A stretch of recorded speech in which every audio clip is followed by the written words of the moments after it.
Vamos iniciar hoje a leitura do livro de Levítico. O tema principal de Levítico é a santidade, conforme Levíticos 11:44. Levítico comunica o sentido de, abre aspas, e ele, Yahvé, chamou, fecha aspas.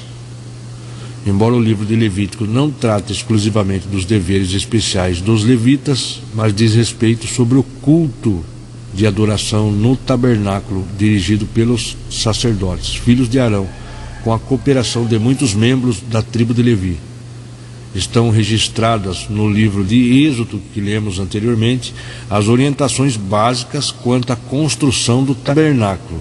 E agora a palavra do Senhor expressa no livro de Levítico registra as leis e as ordenanças para o estabelecimento do culto à pessoa de Deus, que se realizará nas dependências desse espaço santo denominado tabernáculo. Então nós vamos iniciar agora a leitura, a meditação na palavra de Deus, o livro de Levítico. Ele convocou. Os holocaustos, capítulo 1. Da tenda do encontro, o Senhor convocou Moisés e lhe ordenou. Você veja só, o livro de Levítico, abre parênteses, nome grego que aparece na Septuaginta, Vaikra, em hebraico, isto é, entre aspas, ele convocou. Primeiras palavras do livro no original hebraico, é de autoria de Moisés, abre parênteses, declaração em mais de 50 lugares ao longo do livro, e no final da obra 27:34, fecha parênteses, como os demais livros da Torá, lei também chamados, entre aspas, Pentateuco, ou 5 rolos ou livros em grego.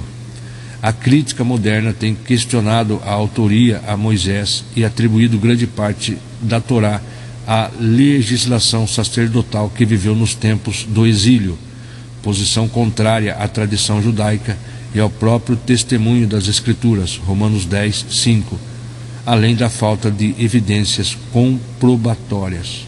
Versículo 2. Transmite aos filhos de Israel as seguintes orientações, 2 pontos. Quando um de vós apresentar uma oferenda ao Senhor, podereis fazer essa oferta tanto dos animais escolhidos entre o gado, como do rebanho de ovelhas. Versículo 3. Se sua oferta consistir em holocausto de animal grande, portanto de gado, o homem oferecerá um macho sem defeito. Ele o oferecerá à entrada da tenda do encontro, para que seja aceito perante o Senhor. Observemos, a palavra hebraica, entre aspas, korban, entre aspas, oferta, corresponde ao verbo, entre aspas, trazer, Marcos 7:11. Oferta, portanto, é algo que o ser humano traz para Deus. Oferta, portanto, é algo que o ser humano, entre aspas, traz para Deus, como símbolo do seu amor e de sua dedicação total a Yahvé, o Senhor, da sua vida. Por isso, a, entre aspas, oferta não é um princípio algo exigido. É uma atitude espontânea e voluntária do coração de cada pessoa, em agradecimento às inúmeras e incalculáveis bênçãos e favores que recebe diariamente de Deus por toda a eternidade. O tema principal de Levítico é a santidade, a purificação do ser humano para adorar a Deus mediante o cumprimento de leis e regulamentos sacerdotais. O holocausto, olá em hebraico, cujo significado é, entre aspas, elevar fumaça, ou, entre aspas, totalmente queimado, é a, entre aspas, oferta por excelência, de onde todas as demais são decorrência. O holocausto significa dedicação integral, abre parênteses, alma e corpo, a Deus, e tipifica a pessoa e a obra de Jesus Cristo ao se oferecer imaculado a Deus, a fim de cumprir completamente a vontade do Pai. Hebreus 9:14, Filipenses 2:6-8. Vamos ler Hebreus 9,14, onde está escrito o perfeito sacrifício de Cristo. Veja só: quanto mais o sangue de Cristo, que mediante o Espírito eterno se ofereceu de forma imaculada a Deus, purificará completamente a nossa consciência de comportamentos que conduzem à morte, para que sirvamos ao Deus vivo. Deixa eu ler o 13. Portanto, se o sangue de bodes e de touros e as cinzas de uma novilha espalhadas sobre os que estão cerimonialmente impuros os santifica, de formas que se tornam exteriormente puros, quanto mais o sangue de Cristo, que mediante o Espírito eterno se ofereceu de forma imaculada a Deus, purificará completamente a nossa consciência de comportamentos que conduzem à morte, para que sirvamos ao Deus vivo.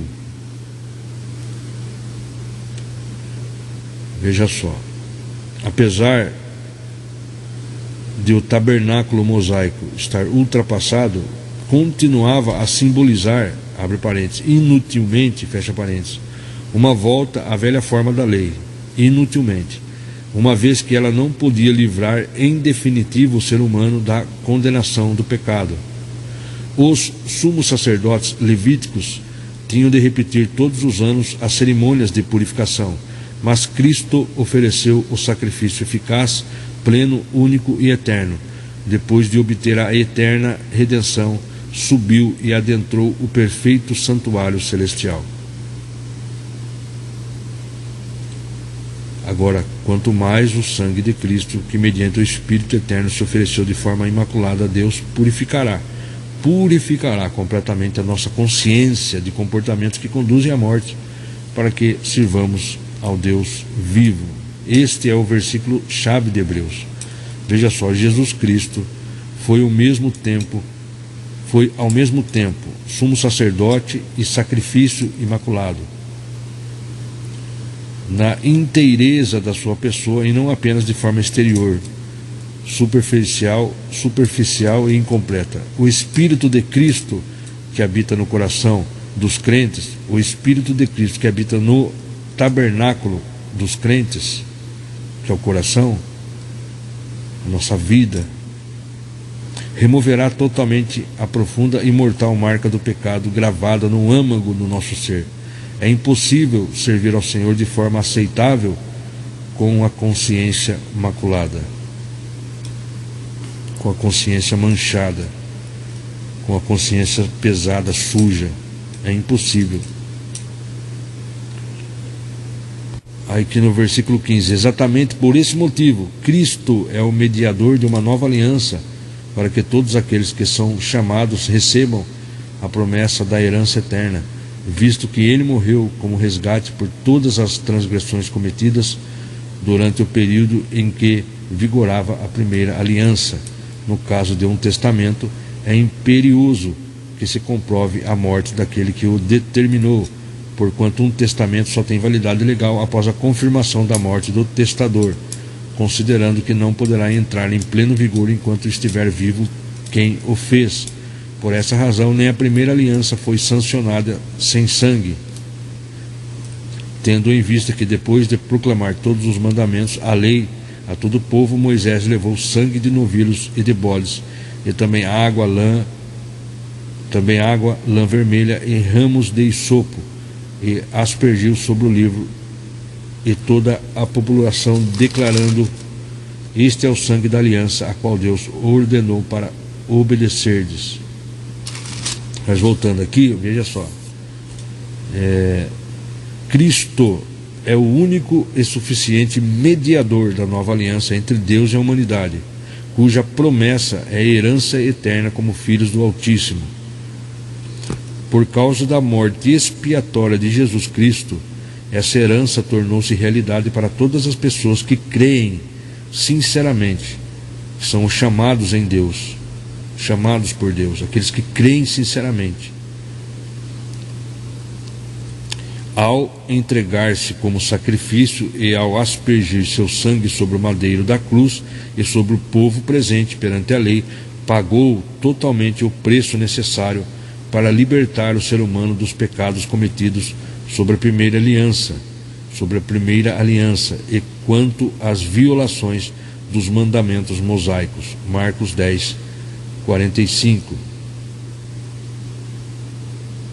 Veja só, o termo grego, entre aspas, testamento, pode ser traduzido por aliança, na maioria das vezes. Entretanto, aqui no versículo 17 que nós lemos, o vocábulo é usado especificamente no sentido de comunicar as últimas vontades de uma pessoa sobre a partilha de sua herança.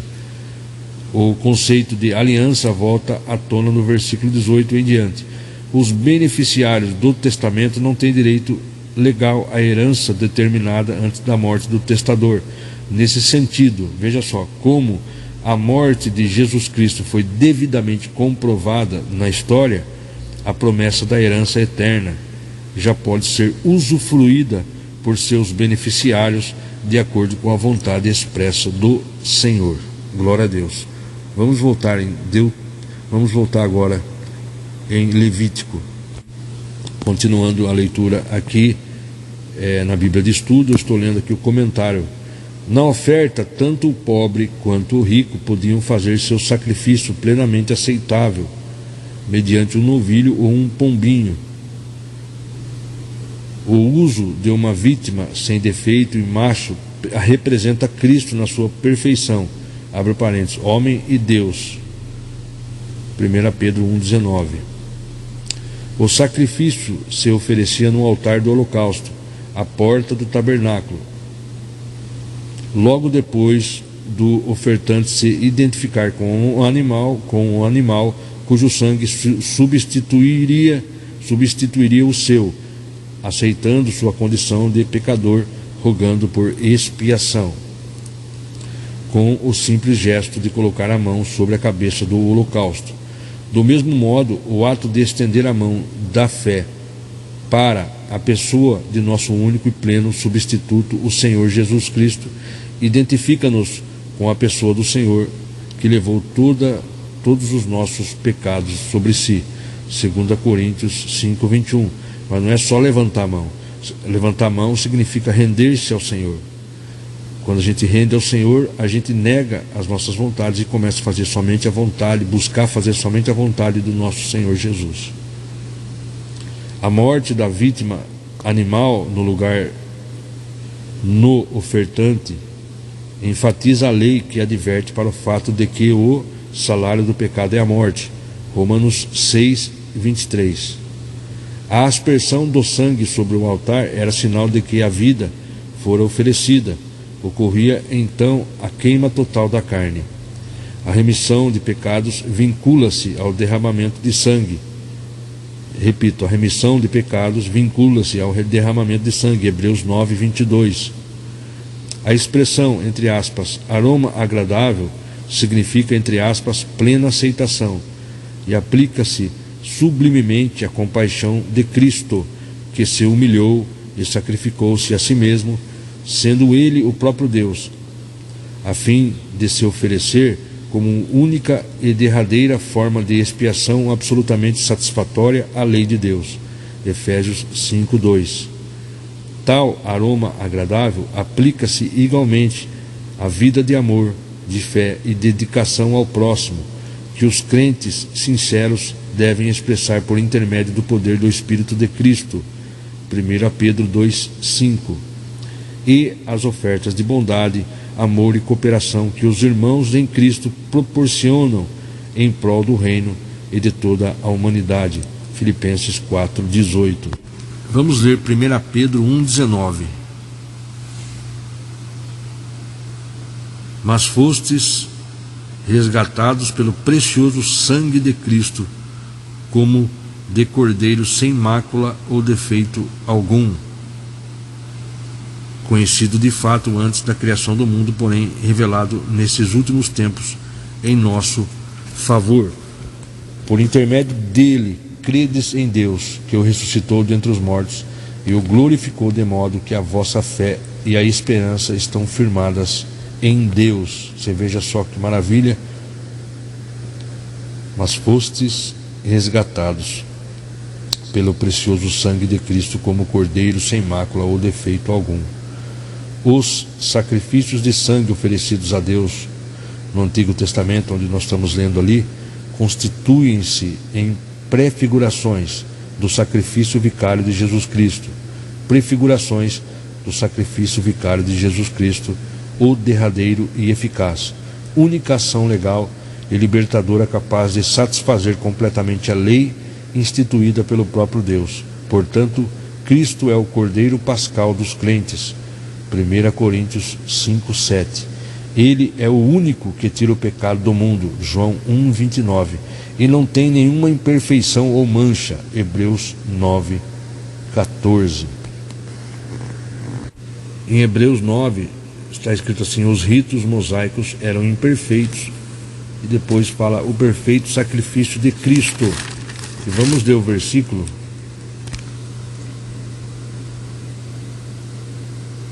Versículo 20. Este é o sangue da aliança, a qual Deus ordenou para obedecerdes. E procedeu da mesma maneira, aspergindo com o sangue o próprio tabernáculo e todos os utensílios usados nas cerimônias sagradas. De fato, versículo 22. De fato, conforme a lei, quase todas as coisas são purificadas com sangue, e sem derramamento de sangue não pode haver absolvição. Portanto, se fez necessário que as representações das construções que estão no céu fossem purificadas mediante tais sacrifícios, mas os próprios elementos celestiais por meio de sacrifícios muito superiores a estes. Versículo 24. Pois Cristo não adentrou a um santuário erguido por mãos humanas, uma simples ilustração do que é verdadeiro. Ele entrou nos céus para agora se apresentar diante de Deus em nosso benefício. Ele também não se ofereceu muitas vezes, como procede o sumo sacerdote que entra no Santo dos Santos, de ano em ano portando sangue alheio. Ora, se assim fosse, seria necessário que Cristo sofresse muitas vezes desde o início do mundo, mas agora ele manifestou-se de uma vez por todas, no final dos tempos, para aniquilar o pecado por intermédio do sacrifício de si mesmo. E assim como aos homens está ordenado morrer só uma só vez, vindo depois disso o juízo, assim também Cristo foi oferecido em sacrifício uma única vez para tirar os pecados de muitas pessoas, e aparecerá segunda vez, não mais para eximir o pecado, mas para brindar salvação a todos que o aguardam. Veja só, a primeira vinda de Jesus Cristo, o Messias, deu início à grande era messiânica, na qual toda a história da humanidade tem transcorrido, aguardando o glorioso retorno de Cristo e o estabelecimento completo do seu reino, no qual viveremos eternamente em sua presença. Glória a Deus! Assim como os antigos israelitas aguardavam com expectação e ansiedade a volta de um sumo sacerdote, enquanto estava no Santo dos Santos, intercedendo pelo povo no dia da expiação, da mesma maneira, os cristãos devem viver hoje e esperar com fé na expectativa da volta iminente do nosso sumo sacerdote, Jesus Cristo. 2 Timóteo 4:8, Tito 2:13, Romanos 8, 29 e 30, Filipenses 3, 20 e 21, 1 João 3, 2, 3. Vamos ler 2 Timóteo 4:8. Agora me está reservada a coroa da justiça, que é o apóstolo Paulo falando. Agora me está reservada a coroa da justiça, que o Senhor justo juiz me concederá naquele dia, e não somente a mim, mas certamente a todos os que amarem a sua vinda. Uma pergunta: nós temos amado a vinda de Jesus?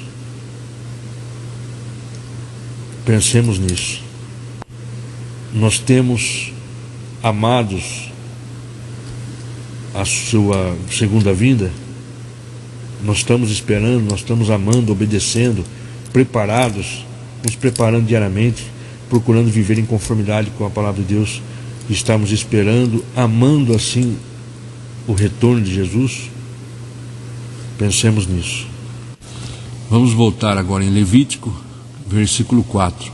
Porá a mão sobre a cabeça do animal do holocausto, para que seja aceito como propiciação em seu lugar.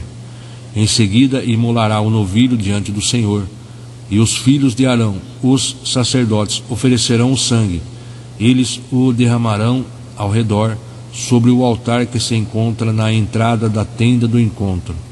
Logo depois se retirará a pele do animal, que será cortado em pedaços. Então os descendentes do sacerdote Arão acenderão o fogo do altar e arrumarão a lenha sobre o fogo. Versículo 8. Em seguida, os filhos de Arão, os sacerdotes, colocarão os quartos, a cabeça e a gordura em cima da lenha que está sobre o fogo do altar. O homem lavará com água as entranhas e as patas, e o sacerdote queimará tudo sobre o altar.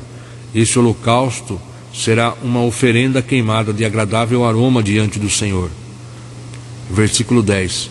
Se sua oferta consistir em animal pequeno, cordeiro ou cabrito oferecido em holocausto, então oferecerá um macho sem defeito.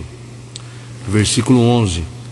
O animal será imolado sobre o lado norte do altar diante do Senhor, e os filhos de Arão, os sacerdotes, derramarão o sangue por cima e ao redor do altar. Versículo 12.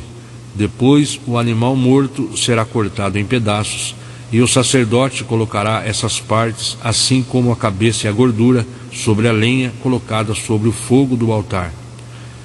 Versículo 13. O homem lavará as vísceras com água, bem como as patas, e o sacerdote oferecerá tudo e o queimará sobre o altar. Este holocausto será uma oferta queimada de aroma agradável perante o Senhor. Se sua oferta ao Senhor consistir em holocausto de ave, oferecerá uma rolinha ou um pombinho. O sacerdote a oferecerá sobre o altar e, apertando-lhe o pescoço, deslocará a cabeça e a queimará sobre o altar, e fará seu sangue correr sobre a parede do altar. Versículo 16. Tirar-lhe-á então o papo e as penas lançá-lo-ás ao lado oriental do altar, no lugar das cinzas gordurosas. Versículo 17. Dividirá em duas metades uma asa de cada lado, mas sem as separar. O sacerdote queimará o animal no altar, em cima da lenha posta sobre o fogo. Esse holocausto será uma oferta queimada de agradável aroma ao Senhor. De agradável aroma ao Senhor. Muito bem, então nós concluímos a leitura de Levítico, o capítulo 1, a introdução. Nós lemos a introdução e também passamos por alguns capítulos e versículos do Novo Testamento. Querendo Deus, amanhã estaremos lendo, meditando em Levítico capítulo 2.